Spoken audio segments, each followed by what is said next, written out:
So in this RBC tutorial video, I'll be showing you guys how to request money here on the RBC mobile application. So once you open up the RBC app, I want you to go to the bottom right area, right beside the yellow button, press on where it says Move Money.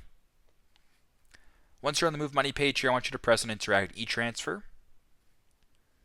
Once you're on the Interac e-transfer page, I want you to go to where it says Receiving Money and press on Request Money.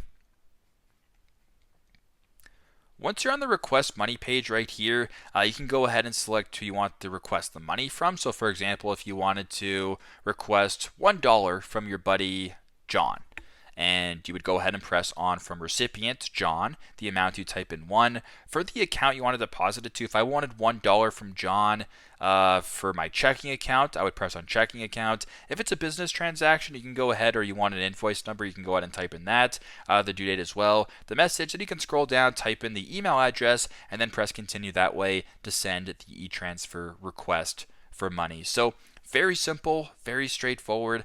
This is how to request money on the RBC mobile application. Thanks again for watching, and I hope this video helps.